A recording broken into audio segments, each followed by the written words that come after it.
네, 오늘 세 번째 표적의 의미에 대해서 말씀을 나누려고 합니다. 우리는 이미 요한복음은 예수님이 어떤 분이신가, 예수님의 사역의 의미는 무엇일까에 대한 부분들을 요한이 표적이라는 특별한 사건들을 통해서 7가지 사건을 등장시키면서 그것을 예수님을 드러내려고 하는 그런 모습들이 있었습니다.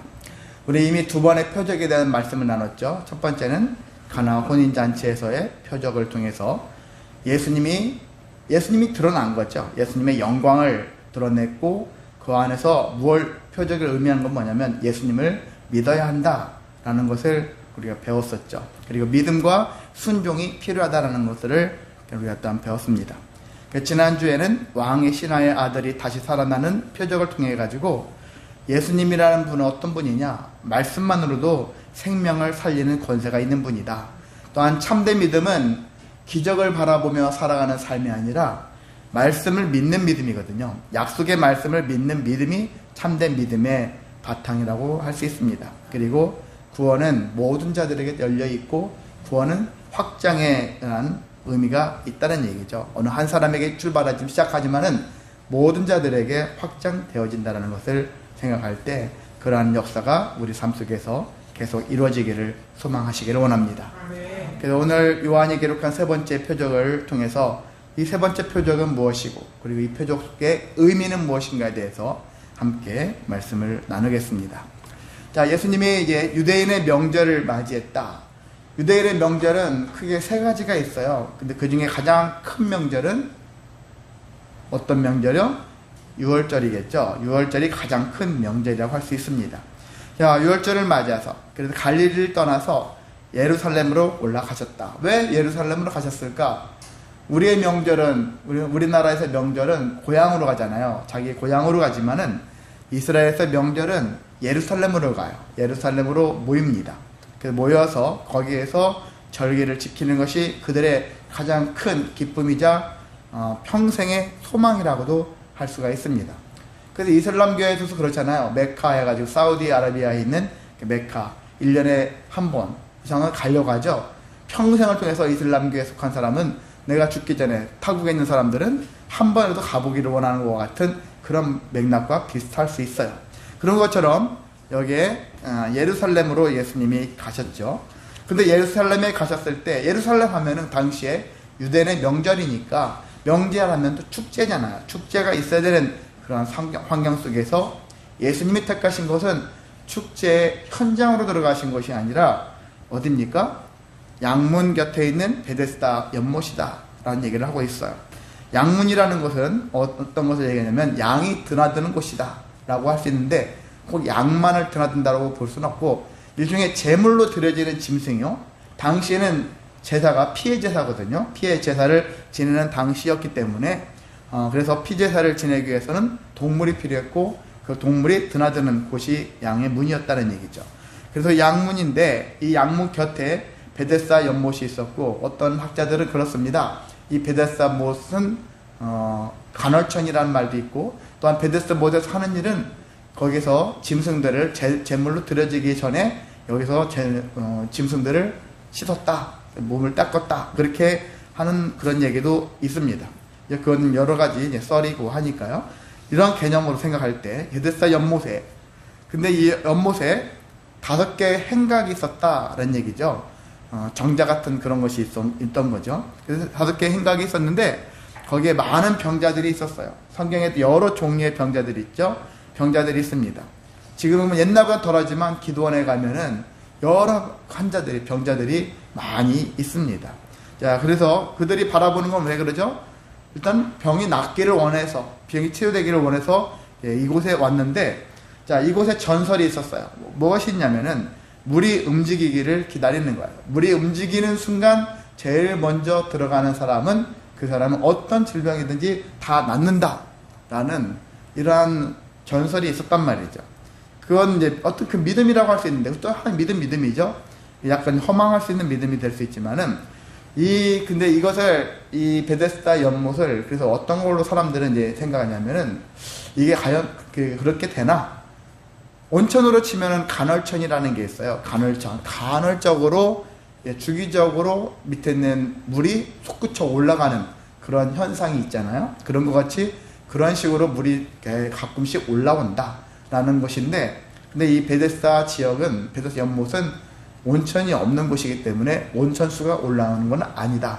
다만 그러면 이거를 다르게 설명한다면은 지하수가 좀 이제 지하수가 땅 위에까지 막 지표면까지 바깥으로 튀어나오는 경우 있잖아요. 표면이 얇은 경우 지하수가 이제 바깥에 가끔 가다가 간헐적으로 지하수가 솟아 올라오는 경우가 있는데, 그 지하수의 흐름에 따라서 간헐적으로 움직이는 현상이 있었을 것이다. 그렇게 얘기를 한다는 얘기죠. 그래서 그 현상이 있었을 때 당시의 사람들을 봤을 때는, 지질학적으로 봤을 때는 이걸 해석할 수 없잖아요. 그러니까 사람들이 모르니까 뭐가 싹 올라오면 마치 천사가 거기서 움직여서 그런 일이 발생할 것이다, 그런 생각을 하게 되어지고, 거기에 먼저 들어가면은 치료받을 것이다 라는 기대 심리가 있다는 얘기죠. 그리고 실제 그런 일이 또 통해 가지고 치료되어지는 사람들도 없잖아 있을 수도 있을지 몰라요. 그건 뭐냐면 간절해지면은 나중에 회복될 수도 있거든요. 사람이 간절함에 대한, 여기 제일 먼저 들어갈 뭐 플라시보 효과라 할 수 있죠. 이런 개념의 일들이 생기다 보면은 어떤 참 희한하게 또 회복되어지는 경우도 있을 수도 있다. 그런 관점이지만 전체적으로 봤을 때는 그냥 좀 허망한 믿음일 가능성이 크다라는 얘기죠.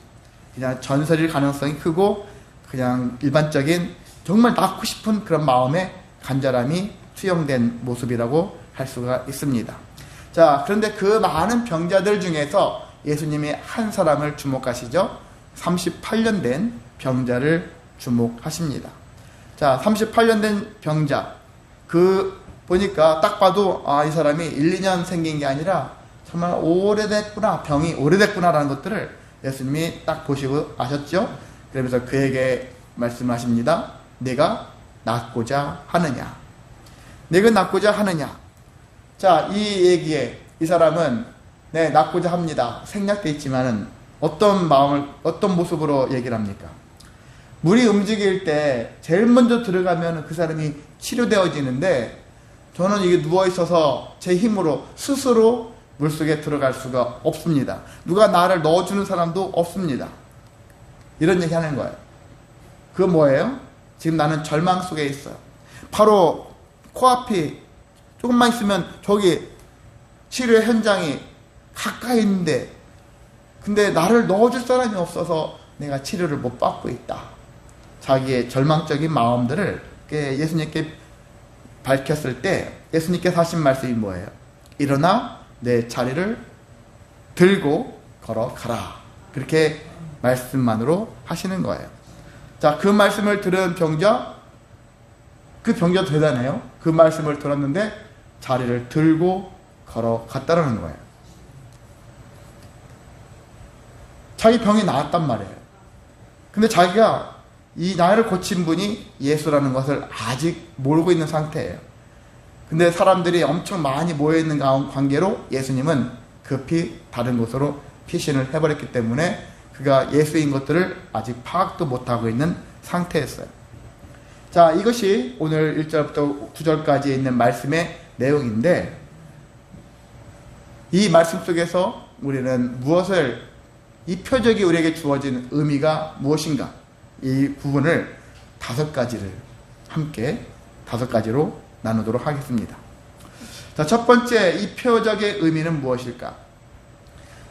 제가 먼저 말씀드린 것처럼 이 38년 된 병자는 절망 속에 있는 사람이라고 볼 수 있습니다. 여러분도 병이 생겨가지고 병이 1년, 2년 생겨봐요. 계속 낫지 않고 진행되어지면은 이제 절망에 빠질 수 있고 그냥 그런 절망의 삶 속에서 갇혀 살아갈 수밖에 없습니다. 이 사람은 모든 병자들은 누군가가 나를 넣어주면 나을 거라는 기대는 있지만, 근데 소망은 약간 있겠지만은, 근데 현실로 봤을 때는 누가 나를 넣어줄 수 있을까에 대한 절망감이 존재한다는 것입니다. 그래서 38년 동안 병으로 누워있던 이 사람도 자신을 연못에 넣어줄 사람이 없다고 생각했기 때문에 절망 속에 빠져 있는 것이죠. 38년이라는 것을 여러분이 생각해 보면은 이런 걸 생각해 보시면 돼요. 광야 38년, 광야하면 40년이잖아요. 그 구약성에 광야 40년이지만은 하나님께서 당초 이스라엘 백성들에게 허락한 시간은 거의 2년이 못 되는 시간이에요. 2년이 못 됐을 때 너희들이 가나안 땅으로 들어가라. 그렇게 했던 건데 이스라엘 사람들이 잘못된 선택을 하기 시작하죠. 12 정탐꾼을 보내가지고 10명의 정탐꾼이 하나님의 뜻에 반대될 수 있는 그러한 보고를 합니다. 우리는 거기 갈 수 없다. 거기에 거인족들이 산다. 그들을 이길 수가 없다. 그렇게 자신 없는 소리를 하죠. 이런 소리를 함으로 인해 가지고 하나님께서 어떻게 합니까? 남은 38년 동안을 너희가 추가로 광야 생활을 할 것이다. 그래서 38년이라는 시간이 별도로 나오는 거예요.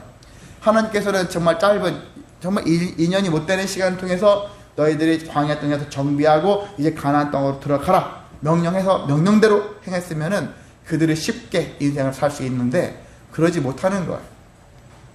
우리의 인생 닮아 있다는 얘기죠.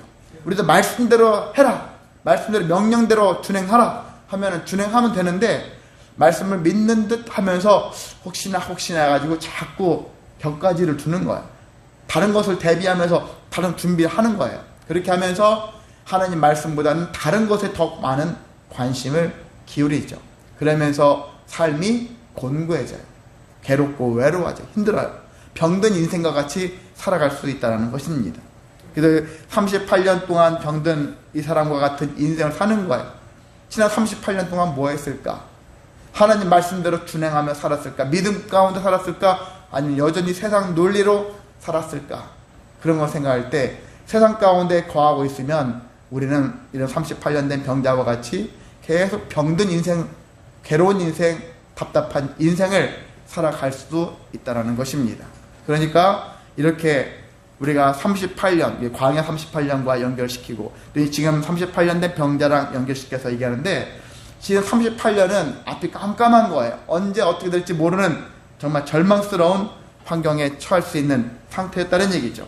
그랬을 때 예수님께서는 내 자리를 들고 일어나 걸어가라. 그렇게 한마디 말씀으로 그가 일어나게 되어졌고 그래서 결과적으로 어떻게 됐습니까? 이 표적은 인간의 절망을 끝내시고 소망으로 바꾸신 예수님의 권능을 보여주었다라고 할 수 있는 것입니다. 자, 두 번째는요. 주님의 은혜는 인간의 공로보다 앞서게 된다는 것들을 보여주셨다는 거예요. 자, 병자는 예수님이 누군지도 몰랐으니까 요청도 못했겠죠. 예수님께 치유를 요청하지는 않았고 예수님이 누군지도 몰랐어요. 그렇지만 예수님께서는 그를 딱 보시고 이 사람이 옛날에 잘 살았지, 많은 사람을 도와줬지, 뭐 했지 하면서 이 사람의 어떤 권능이나 능력이나 자격이나 이런 것들을 보셨냐? 그렇지 않다라는 거예요. 그냥 38년 된 병자, 38년 된 병자가 세상에서 할 일이 뭐 있겠습니까? 막말로 세상 가운데 누군가를 돕거나 하겠습니까? 그런 관계가 아니잖아요. 아무것도 어떻게 보면 살아있는 자체가 그냥 남한테 피해나 끼치는 거 아니냐 하는 소리를 들을 만도 할 수 있는 환경이잖아요. 그런데 예수님께서 먼저 이 사람이 요청한 것도 아니고 예수님이 먼저 찾아오셨다는 얘기죠. 우리가 가나 혼인잔치나 왕의 신하의 아들 관련된 것들은 사람들이 와서 해결해달라 하잖아요. 해결해달라 했지만 이때는 예수님이 먼저 가셨다는 얘기죠. 그래서 가셔서 고쳐주셨다는 얘기죠. 그 특징이 있습니다. 차이점이 있습니다. 우리는 그 생각을 해봐야 됩니다. 뭐냐면은 항상 우리가 먼저 하나님께 나아가고 있다라는 착각을 할 때가 많아요. 근데 그건 진짜 착각이에요. 하나님이 먼저 우리에게 오셨다가 맞는 거예요. 무엇으로 오셨죠? 아브라함 생각한다면 무엇으로 오셨다고? 약속으로 오셨다. 찬양도 있잖아. 약속으로 다가오신 주님. 천국을 약속하셨네. 찬양도 있지 않습니까? 약속으로 다가오셨다라는 거예요. 하나님께서 약속으로 먼저 다가오셨다. 우린 내가 한 줄로 생각하는 것인데 이건 진짜 착각이란 말이죠. 하나님께서 늘 먼저 우리에게 다가오셨고 우리는 그걸 믿음이라는 것으로 그 약속을 믿는 것으로 그 응답을 했다는 거거든요. 이런 관계를 우리가 놓치면은 자꾸 나의 공로가 생각이 나는 거예요. 내가 지금까지 교회를 위해서, 내가 지금까지 가정을 위해서, 직장을 위해서, 이 세상을 위해서 얼마나 힘썼는데 저에게 왜 이런 일이 있고, 당연히 저한테 이런 일이, 좋은 일이 생겨야죠. 이런 공로의식이 생기는 거예요. 근데 그게 아니라 모든 게 하나님의 은혜구나, 하나님으로부터 출발했구나, 먼저 하나님께서 시작하셨구나 라는 걸 생각한다면 나라는 것을 주장할 수가 없는 거예요. 나의 자격이나 공로가 중요하지 않다는 것들을 깨달을 수가 있다는 것입니다. 그래서 여기에는 예수님이 먼저 다가오신 주님, 물론 다른 경우는 다른 사람들이 먼저 오기도 했지만은 기본적인 가장 근본적인 것은 하나님이, 예수님이 우리에게 먼저 오신다, 성령님이 먼저 우리에게 오신다 라는 것들을 우리가 기억하시기를 원합니다.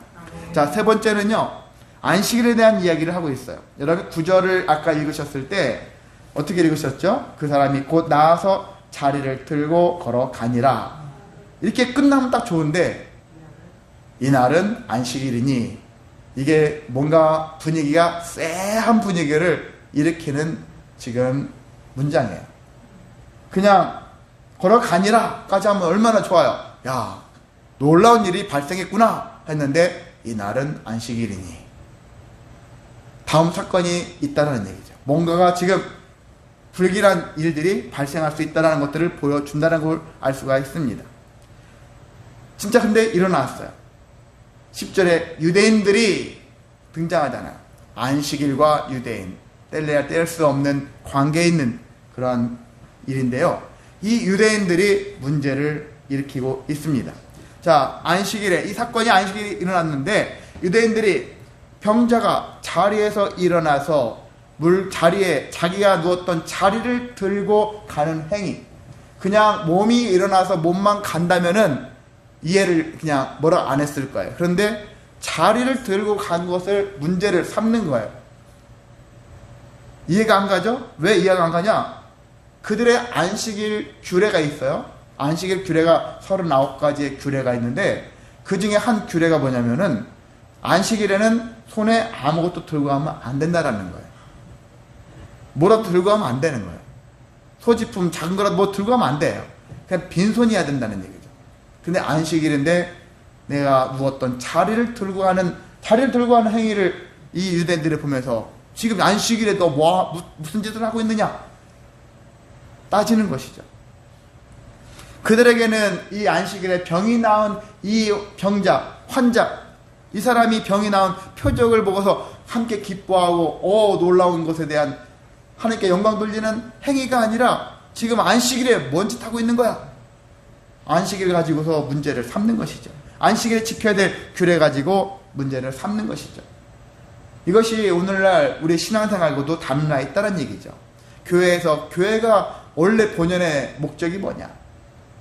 우리를 성전으로 왜 세우셨을까? 우리가 왜 교회가 되었는지, 거기에 목적에 맞게 우리가 그 정체성에 맞게 살아야 되는데 그걸 놓치고 세상 논리대로 우리는 살아갈 때가 많아요.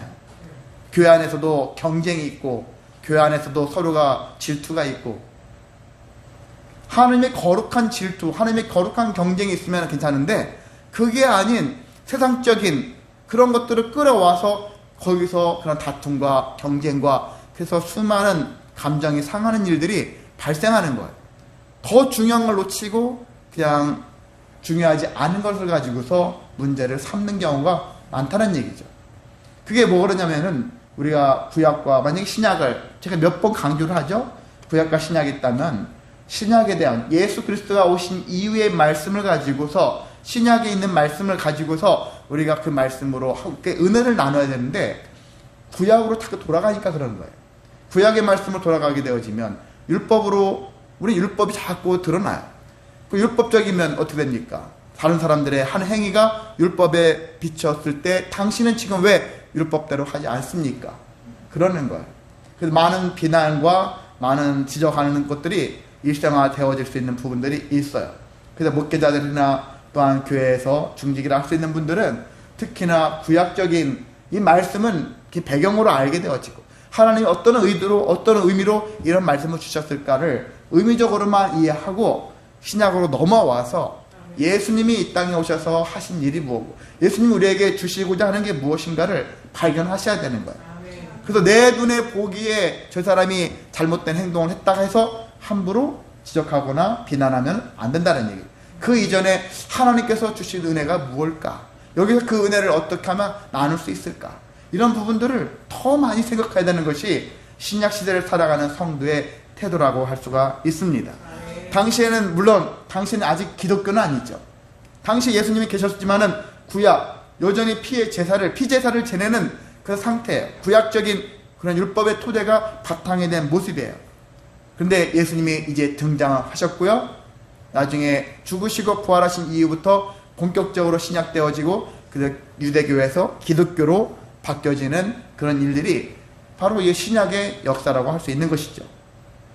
그런 가운데 예수님께서는 다른 성경에서도 얘기하시지만은 나는 뭐라고 합니까? 안식일의 주인이다. 안식일의 주인이다. 오늘날 우리가 예배 주일이라고 하잖아요. 주일을 할 수 있는데 이 예배의 주인이다. 그 믿음의 주인이다. 히브리서에도 그렇지 않습니까? 믿음의 주인. 믿음의 핵심이 뭐라고 할 수 있는 누구를 믿어야 한다느냐? 그럴 때 예수님을 믿어야 된다. 그런 얘기 하는 거예요. 예수님을 빼놓고서 많은 분들이 하나님 얘기를 하죠. 하나님도 우리에게 신이고 우리에게 믿음의 주인인 것도 맞아요. 그런데 하나님께서 원하시는 것은 당신의 아들이신 예수를 우리가 믿기를 원하신다라는 거예요. 그게 하나님의 뜻이라면 우리는 누구를 믿어야 되죠? 예수를 믿는 거예요. 예수를 믿는 그 믿음의 출발선에서 하나님을 알게 되어지고 또 성령님을 알게 되어지고 그분들을 믿고 그분들의 말씀을 그분들의 인도를 따라가야 되는 것이 성도들의 모습이라고 할 수가 있습니다. 그걸 놓치면요 예수를 자꾸 저기 한적한 곳으로 자꾸 밀어냅니다. 그래서 어떤 목사님들이 만약에 설교를 하는데 하나님 얘기는 줄곧 계속 하는데 예수님 얘기는 거의 안 해. 그런 이분은 잘못된, 그나마 세상 얘기보다 하나님 말씀 전하니까 하나님 말씀이라 할 수 있지만 예수가 빠져 있으면 하나님의 원하시는 설교가 아닐 수 있다는 얘기죠. 어쩌다가 예수님이 빠질 수 있어요. 구약을 하다 보니까 구약 얘기를 집중하다 보니까 예수라는 이름이 들어갈 그런 공간이 없어서 놓칠 수는 있을 수 있어요. 가끔 그럴 수 있다 하지만 근데 만약에 목회자가 좀 깨어있다면은 구약에 있는 말씀을 하면서도 예수님을 구약 속에서 발견할 수 있는 그런 능력을 갖추는 것이 목회자가 갖춰야 될 태도라고 할 수 있고 성도들 또한 구약에 있는 말씀을 읽어 가실 때도 구약은 구약이고 신약은 신약을 따로 놓은 것이 아니라 구약 속에서 예수님을 볼 줄 알아야 한다는 얘기예요. 그러한 능력까지 가졌을 때 그 사람이 정말 예수를 잘 믿어가고 있는 신앙의 삶을 살아가고 있는 존재라고 할 수 있습니다. 그런 모습으로 여러분이 더 성장하시기를 원합니다. 그래서 이 안식일, 예수님께서는 이 안식일에 더 일부러 병도 고치고 그렇게 하시는 거예요. 사람들한테 안식일에 아무것도 하지 않는 걸로만 하면은 계속 안식일 규례가 사람들을 올가매요. 이것으로 그래 이게 맞구나. 그것도 인정할 수 있어요. 그런데 예수님께서는 안식일에 대해서 잘못 적용하고 있는 안식일 규정 자체가 문제가 있다, 잘못됐다라는 게 아니에요. 안식일 규례를 너무 기계적으로 법적으로만 적용하는, 사람마다 다 사연이 있고 정말 여러 가지 많은 다양한 의견들이 있지 않습니까? 그런 것들을 생각할 때 법보다 사람의 감정이 더 중요하고 사람의 인정이 더 중요하고 이런 것들을 생각해야 되는데 한마디로 법만 내세우는 것이죠. 법을 위반했으니까 너는 돌 맞아 죽어도 마땅하다. 이런 개념으로 접근하는 어리석음들이 유대인들 속에서 존재했다는 것입니다. 물론 이렇게 강하게 하니까 일반 사람들이 그 법이 무서워서 따라가요. 그런 효과는 있어요. 그런데 순수하게 하나님에 대한 그 사랑과 그 은혜를 체험하기보다는 내가 이걸 하지 않으면 내가 죽을 수도 있어, 내가 저유받을 수 있어, 부정적인 생각에서 출발한다는 거예요. 근데 하나님께서는 우리가 사랑의 하나님, 은혜를 베푸신 하나님 이렇게 얘기하는데 무서운 하나님, 두려운 하나님, 그 하나님으로 접근하면 되겠습니까? 그래서 이러한 말씀을 가지고서 우리가 이런 배경으로 생각하면 안 되고요. 예수님이 왜 오셨는가? 안식일의 주인이신데, 예수님 속된 말로 안식일 주인이니까 예수님 마음이에요. 우리는 예수님 마음을 닮아가면 되는 거예요. 예수님의 뜻을 닮아가면 되는 것이고 거기에 맞게 이 안식일에 대한 이해를 하면 됩니다. 그래서 우리가 예수님을 더 많이 알면 알수록 안식일을 할지라도 안식일에 규례가 있다 할지라도 무엇은 되고 무엇은 되지 않는 것에 대한 부분들을 우리가 안식일 규례 39가지 제가 여러분한테 얘기 안 하지 않습니까? 왜 안 합니까? 굳이 제가 얘기할 필요도 없고 여러분이 그걸 듣고 이걸 지켜야지 할 필요가 없으니까. 예수님이 오심으로 인해서 모든 것도 율법이 폐해지고 율법이 완성되어졌으니까요. 우리가 예수님의 하신 모습을 보고 예수님의 마음을 닮아가면 되는 거거든요. 그러면 되는 것이지 굳이 그걸 알아가지고 그걸 지켜야지 할 필요가 없는 거예요. 구약도 마찬가지죠. 그래서 우리는 신약이 더 중요하다고 할 수가 있는 것입니다. 신약 속에서 그럼 예수님이 하신 모습을 통해서 그래 주님을 닮아가자. 주님의 마음과 행적을 따라가자. 이게 성도의 태도가 되어야 하는 것입니다. 자, 근데 유대인들은 아직 그걸 모르잖아요. 그래서 나중에 이 병자가 일어나게 되어지고 치료되어지고 자리를 들어가게 되어진 이 원인을 누가 제공했느냐? 예수가 제공했다는 거예요. 예수가 안식일에도 병을 고쳤다. 병을 고치는 일을 했잖아요. 근데 예수님이 직접 손댄 것도 아니고 말씀만으로 선포했다 할지라도 일단 병을 고치는 행위를 했으니까 이들이 봤을 때는 안식일을 소홀히 하고 업신여기는 이 예수가 이단자처럼 보이잖아요. 이단으로 보이니까 어떡합니까? 죽여버려야 되겠다. 이런 마음을 품는 거야. 그래서 비로소 이때부터 예수를 박해하기 시작했다. 이게 계기가 됐다는 얘기죠. 안식일을 함부로 업신여기는 예수가 우리에게 적이 되었다. 유대인들의 생각이죠. 자, 그런데 박해를 시작하게 되어지는 계기가 되었다는 얘기죠. 자, 네 번째는 이 사건을 통해서 무엇이 드러났느냐? 예수님의 신성이 드러났다는 얘기예요.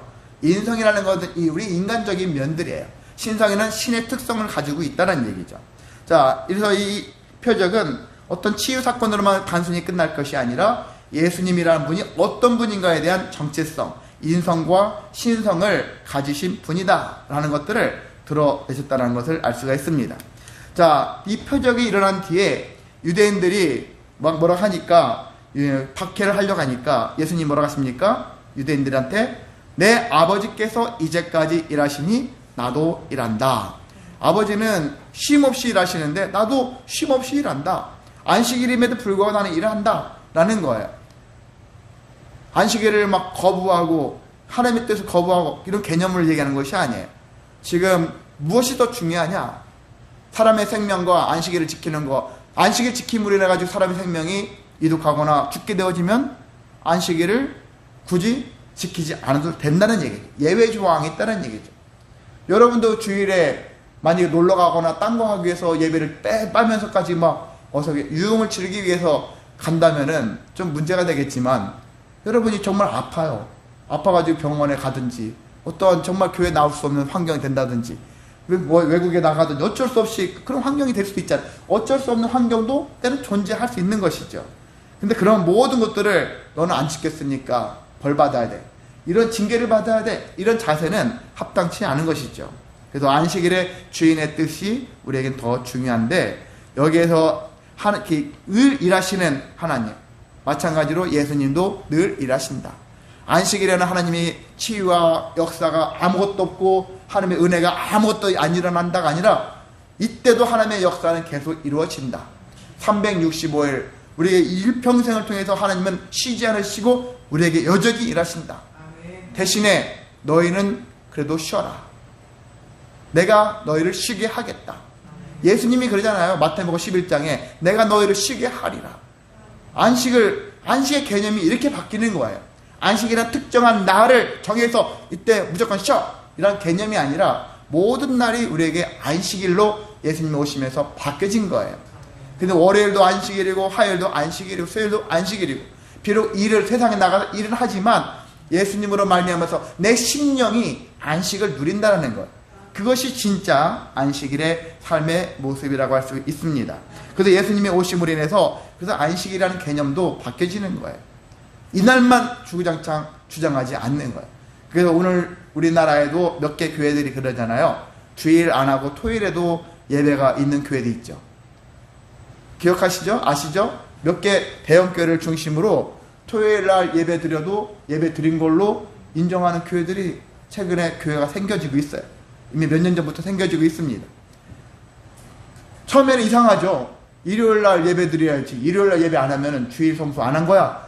이렇게 생각하는데, 근데 그 목사님이 과감하게 토요일날도 예배를 열었어요. 그래서 예배를, 그 시간을 주일날 못 오는 사람들을 위해서 또한 토요일날 예배를 마련해가지고 예배에 참여하면 그것도 주일을 성수한 것처럼 그런 효과를 준다라는 거야. 야, 너무 자의적인 거 아니야? 그렇게 할 수 있지만 좀 더 확대해서 예수님이라는 개념을 적용한다면은 그게 꼭 반드시 나쁜 생각은 아닐 수 있다. 어느 날이든지 간에 우리가 하나님께 나아가서 그날을 하나님께 예배하면서 안식일로 정하게 되어지면 되는 거 아니겠느냐. 좀 넓은 의미에서 봤을 때는 그것도 나쁘지 않다라고도 할 수 있는 것이죠. 자, 그래서 우리는 뭔가에 갇혀, 너무 제도에 갇혀가지고 경직되게 하지 말고, 주님이 우리에게 주신 건 뭐예요? 삶에 얽매이지 말라고 자유를 주셨는데, 전 방종이 아니에요. 방종을 제외한 정말 주님이 주신 그 은혜 안에서의 말씀 안에서, 진리 안에서, 믿음 안에서 정말 자유를 누리는 것이 주님의 뜻이고 주님이 오신 목적이기도 합니다. 그럼 거기에 맞게 우리가 신앙생활을 해야 되고 진짜 자유를 누려야 되지 않습니까? 그러한 삶이 주님을 통해서 살아갈 수 있도록 여러분이 힘쓰시기를 원합니다. 자, 근데 반면에 유대인들은 예수님이 내 아버지께서 하는 말에 정말 뭐가 꽂혔어요. 잘못된 생각이 꽂혔어요. 네가 뭔데 하나님을 내 아버지라고 그래? 그래서 하나님과 자기 예수님이 부자지간의 관계라는 것들을 얘기한 것에 대해서 트집을 잡아요. 그래서 신성 모독이다. 우리가 하나님 하면 엄청 하나님인데 하나님과 하나님의 아들이래. 말이 돼? 하면서 이것 때문에 더욱 이제 박해를 뛰어넘어서 죽여야 되겠다. 저런 놈은 죽여야 되겠다.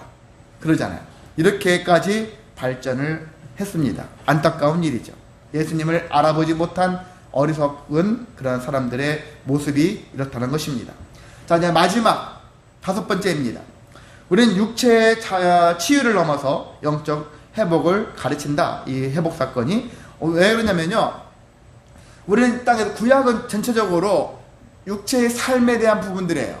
장수를 아니면 재산을, 자녀를 많이 갖고 얻게 되어지는 것이 복받은 인생이고, 그리고 건강을 찾는 것이 또 회복되어지는 것이 하나님의 은혜인 것으로 많은 사람들이 생각해 왔습니다. 근데 신약시대로 넘어오면서 이게 바뀌었죠. 이것도 하나님이 주신 복인 것은 맞지만 가장 중요하고 가장 핵심이 되고 가장 큰 복은 뭐냐? 회복이에요. 무너졌던 것들이 다시 회복되어지고 영적으로 회복되어지는 것. 가장 큰 영적인 회복은 바로 예수를 믿음으로 인해서 구원받은 자가 되어지고 하나님 나라가 가게 되어지는 것을 얘기하겠지만, 이 땅에 우리가 믿는 자로서 살아갈 때 삶의 괴로운 일들은 계속 발생하잖아요. 근데 그 괴로운 일이 발생할 때마다 육체가 무너지고 재산인도 없어질 수 있고 관계도 깨질 수 있고 수많은 문제가 발생해서 절망과 낙심 속에 빠져 있을 수 있는 상황이 되어지는데요, 그런 것들이 회복되어지는 것이죠. 다시 건강해지고 다시 돈이 많아지고 다시 관계가 좋아진다. 직접적인 이 관계를 꼭 얘기하는 것이 아니라 그런 환경에 있다 할지라도 회복되면 좋지만요, 회복되지 않아도 나는 감사할 수 있고 나는 기뻐할 수 있다 라는 그런 은혜가 있다는 얘기죠. 이러한 삶으로 기왕이면 다 회복되면 좋겠지만 그렇지 않다 할지라도 우리가 내 마음이, 내 심령이 무너지지 않는 것이죠. 자, 예수님께서 다시 처음에 성전을 피했죠. 거기 베데스다 연못을 피했는데 다음에 다시 또 왔어요. 또 왔는데 그 사람이 거기 있었어요. 왜 있는지는 모르겠어요. 다 나왔는지. 다 왔는데 하여튼 그 나왔는데 다시 왔더니 그 사람이 있었길래 그 사람한테 예수님이 한 얘기를 하십니다. 내가 나았으니 더 심한 것이 생기지 않게 다시는 죄를 범하지 말라. 죄를 범하지 말래요. 그럼 이 사람이 생긴 것은 죄 때문에 그런가? 그렇게도 볼 수 있겠지만요, 죄 문제는 쉽게 얘기할 수 있는 부분은 아니니까. 이 사람만의 문제, 모든 사람들은 다 죄가 있으니까 누구만의 문제는 아니지만 예수님이 이 사람한테 하고자 하는 것은, 그래, 이 사람이 38년 동안 병자가 된 이유는 죄 때문에 그렇구나. 아, 저 사람 죄 때문에 그런 것이고 나는 죄를 안 졌으니까. 사람들은 이렇게 생각할 것인데요, 그런 개념이 아니에요. 모든 사람들은 다 병자예요. 병자이면 또 어떻게 죄인이에요. 죄인이기 때문에 예수님께서는 모든 자들에게 다시는 죄를 짓지 말라. 가늠하다 걸린 여자한테도 예수님 뭐라고 하십니까? 죄 있는 자가 돌로 쳐라, 먼저 쳐라 하셨지만 다 떠난 다음에 그 여인한테 뭐라고 합니까? 다시는 죄를 범하지 말라. 그 누구에게나 하시는 말씀이에요. 저 사람만 하는 게 아니라, 왜? 우리 모두가 다 죄인이니까. 하나님 보셨을 때 우리는 다 죄인이에요. 그러니까 다시는 죄를 범하지 말라. 그래도 우리는 이렇게 생각하면, 하여튼 저 사람이, 저 사람만 죄인이고 나는 의인이라 생각해서, 그래, 저 사람 저랬어. 비아냥거리거나 잘못된 시각으로 볼 수 있지만, 그렇게 보시면 안 돼요. 우리는 모두가 다 죄인이구나.